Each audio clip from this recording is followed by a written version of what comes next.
last month.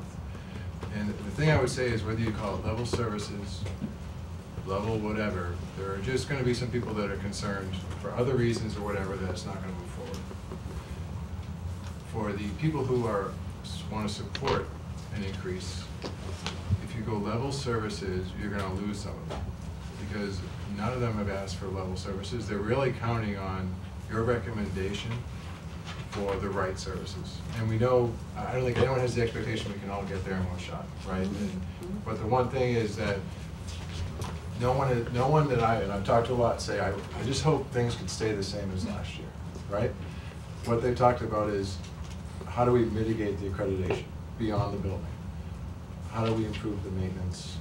And how do we, keep the curriculum? So I'll just throw out there that as one person just offering that, we've talked to a lot of people, that no one's really talking about the level service, and I understand the logic behind that. They're looking for a step in the right direction. Right, but 1.2 isn't a level service. No, I was going back to what was being discussed before, Prior to? in terms of, the 1.2 takes the Better? steps in the right direction, right? Right. I just want to caution that, to say level service to capture people who probably are not going to be pro-override, and that's their right to do that, probably is not going to be as effective as going for the right direction to really motivate and over-motivate the group of people that want to try and take a step in the right direction. So I'll just throw out the feedback I've heard. Good to know. Thank you. Did you have something you wanted to say? I did. I wanted to speak on a couple of different things over the course of the conversation. Mr. Moker, you've brought up, the fact that whatever, even if we passed a $3 million override, you feel like in the next year or two, we're going to be right back where we are now because of just natural rising costs, We'll have to make cuts. healthcare, et cetera, et cetera. It's my understanding that after the first year of an override, and correct me if I'm wrong, Steve, but after the first year of an override, those funds can then they have to be used within the first year for what they were placed on the ballot for. But then beyond that first year, those funds can then be funneled to other areas throughout your budget that need to be funded. It would be So- the town, it goes The to town. the general fund. Right. Right. So the school, you're saying that the school then is right back. The school's budget is right back to problematic? No, that was my point. What would happen is, say it was $3 million. Our budget would go up by $3 million. I would suspect, it's very rare that the town would take something away from the schools once it's in the base, unless we negotiate it with them. I mean, they've been very good with that. Very good about that. What would happen is if we have contractual obligations, which is typically salaries, the $3 million that we got this year or for next year only gets you what you got for next year, and then you need another $300,000 or $400,000 to cover the future contracts. Then you're cutting $300,000 to $400,000 out of your own budget. So we get the $3 million, but now we only have an impact or a benefit of $2.6 million. So it doesn't put us right back to where we are today. We're clearly better off with the money with a dollar amount that large. I'm looking at it from a public selling standpoint, the public understanding that when people are looking at raising their taxes 11 to 20%, they're expecting that they're getting something more in substance, but they're also not looking to hear a year later that we're 300,000 short. Granted, we'll make the cuts, but we're 300,000 short. Then the next year, another 300,000 short, because our tax base doesn't grow fast enough to cover the rising costs. Right. It's just a very slow That's a growth. whole nother. That's right. Exactly something we can't do anything about. Right. So, okay. So I just wanted to understand that a little bit better. I've talked with a lot of parents as well who, we talk about an override being a solution right now to start moving in the right direction. And like Steve said, the sentiment is we can't just stick with what we've had for the last year. That's not what anybody wants. We want to start moving in a better direction. But there's also a fear, I think, among pro-override or override supporters that if we just make this a school override, we're going to lose so many of the other residents that we need to get on board with this. And we jeopardize it. I mean, we could go for the greatest number in the world for our schools, but we're not going to get it if we cannot capture a whole nother group of folks who have no kids in the school system. They've already raised their kids, or they, for whatever reason, they have no interest and they have no desire to add to their taxes for schools that they don't benefit from. Yeah, my only problem with that, I've done this, I've led 2 overrides or 3 whatever it was, right? Whatever number I've led. I will say that when you look at how disproportionate we are, we're typically 75%, 70 to 75% of the override dollars. I've come to the conclusion that, and I felt the same way you did, I come to the conclusion that it's a bit of a reach to ask someone to pay an extra dollar to get a 25-cent benefit that they really care about. So it really comes down to getting enough of the public to understand the importance of an adequate school system to its community. That's the important piece. I agree with you wholeheartedly, but I'm just wondering how much of that other public you're going to be able to convince to get them to pass. Oh, we've actually had votes. I can tell you that we've lost many votes in the last election because we had the town on it, and not just the schools. Yeah, it does So work it both ends ways. up cutting. What I'm finding out and I've stayed away from them for a long time, but what I found out by doing this as many times as I've done it is you lose votes both ways, and we've even had people where them voting no impacted their own raises, and they spoke badly about the override. That's just the way people feel about things. But yeah, do we get closer when we bring the town in? Absolutely. So the data will show us that, but we also market better when the town's involved because the town is all marketing together. Right. But in the end, we've been unsuccessful. Now, I'm not sure what the demographics are. We're typically around 30% of the voting block, and 70%. Are we less now? Yeah, 24. Yeah, so I mean, We've you're looking never at- we've never been able to win the parents' votes. Right. That's Well, right. that was what I was We've just never gonna won say. that Well, far. and yeah, okay, and there's So- a whole other theory as to why that. we're falling But I short think there, that's an important point, because last override, which had town on it, but it was mostly school, Right. and there were 1,200 votes in favor, 1,287 votes in favor.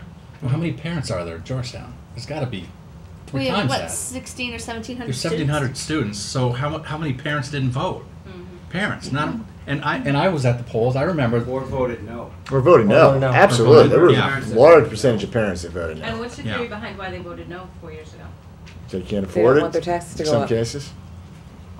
That's the only That's reason. true. No. No, It's but true. we We don't also know. brought out They a might not like different. George. But what I was going to say, I was at the polls. I do remember seeing town people that didn't have children that supported it as well. That's so- right. Right, and it's important I to don't remember think that, there's you a know, magic- you're older and your It's- kids are gone, your kids have gone through the schools and they received a great education, but someone else paid for your kids to go to school. And I think that that is, you know, just a little reminder that people need to remember. Well, like we all did when Absolutely. we And I moved just- here without kids. That's right. Right. One last point I wanted to make to just not just the committee but to selectmen as well, when there's conversation about an override and we're throwing out these numbers, 1.2, 1.5, 2 million, they're huge numbers and they're gonna scare a lot of people. Right. And I think what everybody wants to know is, how does this impact me? Right. Directly. Right. And, you know, running rough numbers, speaking with selectmen, Mike Farrell, I think the 1.2 million figure, I think works out to roughly 500 a year. So I think if you guys can start talking at some point about what it means to a family. Well, I did Well, that's some all part of the research. override. Yeah, Yeah, that's all part of the override campaign. That's part of the campaign, but I We will al- tell we you always that tell right them what now, that is. right now, Calculation. Manchester Essex is doing an override for 1.25 million. Now, their rate is lower than ours by about $1 per Their fair value. yeah, per time. But their val- But their assessed value is almost $950,000 per house. At a 1.25 million, the average increase is going to go up 670. Where's my agenda? We have all. $667. We Yeah. have this for every house range going. Oh yeah, and Yeah, Nahant is yeah. also in the process of getting an override going. So it's not just Georgetown. I think it's important for the public to know that it's in this position. You know, there's. But that's the only town they care about. Oh, of course it is. So- Of course it is. But it's So in we reality wanna keep they that need in mind, and they- and look how many times But they Winchester's don't passed really care overrides in the about last other 3 towns. years. 3 years, 3 overrides.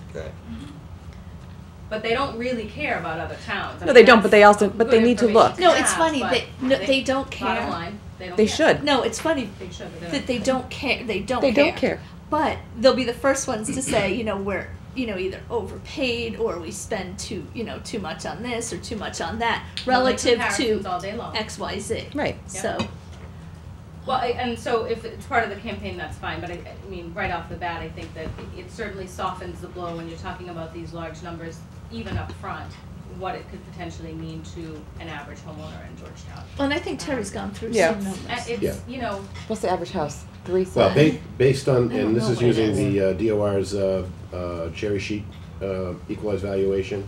They're using for the 2011 cherry sheet. So there'll be slight changes, but using that, basically the 1.2 million would work out to be 95 cents per thousand. The average home, according to the town administrator, is about $400,000 in value.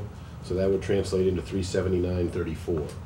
And that So works out to be $380. $7.29 a week, if anybody's interested. So $380. so there you go. I mean, you know, I met with a group of parents. that would go $7 a and week, when is we that threw what you those said? figures $7.29 a out week. as to what parents would be willing to pay in their tax base for an increase to improve their schools and keep their kids here and not put them in a $30,000 a year private school. $500 was great with everybody. Every hand went up. And every hand went up when we asked about an extra $1,000 a year in your But when tax a- But those parents were not the parents at the high school who are also paying $1,500 in caps for sports and $50 for activities and Some of them $75 in for parking. That's Some why. of So there's them more were- people. Some of them And were kids in or college. entering high school. But they're not So paying their it yet. fear- They're not paying it They're not yet, paying but it yet. their Because I was at fear- that meeting. I saw who was there. Yeah, and their fear is that they can't send their kids to Georgetown's high school because it's not a good high school. Right, but They having can't those get people kids raise into their college hands after that then. didn't impact, I mean, yes, and I agree with that. But But the demographic at that meeting is very different than the demographic of the people, of the parents. Of Georgetown as a whole, of course. So I think that's what's important to, you know, there's Well, I a think lot there's more a- money than just the $7.30 a week. For some families, it is a lot more. But I have a comment. There's a couple things. First, I want to comment on Rob Hoover's comment about there will be people that are parents that are gonna vote no, and I sat down with some of them, They don't believe in it. and they pay $1,200 for their son to play hockey, but they wouldn't spend $250 more to make this education better. It doesn't make sense. So it is in the marketing. It's the campaign. It is how it's presented and what's the benefits. Does it help you if you're an older family and your kids are grown up? Does it help to have good schools because your house is more marketable if you know when you do maybe want to sell your house, things like that. So I think it's all over the map. We've seen I was involved with you at the last one, and sometimes I scratch my head going, I don't understand why people just didn't understand. You know, so it's the message, but it's going to be 72. I personally think it's important. It's going to get more of the people who have children in the school that get a direct benefit to really be positive about it and really be active and motivating their friends and neighbors to come out to vote. Because 1287 to 1265 or whatever, I mean, that's, you know, I think we found out there's always like 12 to 1400 no votes that are going to come out every year. So, you know, we know that, and you're never going to change their minds because they're set in their ways. But I would like to see more of the parents actually participating. So I And think both last parents Yeah, in the they're household, not- not just one. they're not coming good up with the vote participants for the historically. That's huge. historically they They're not haven't good been. participants. Right. I have to tell you, I was not a fan of this level 2 override when I first saw it. But given the fact that we're doing something up to on the warrant article, we want to make sure that we have a little bit of room in case there's any decisions made on town meeting floor. The other part is laying off 15 teachers is absolutely unacceptable.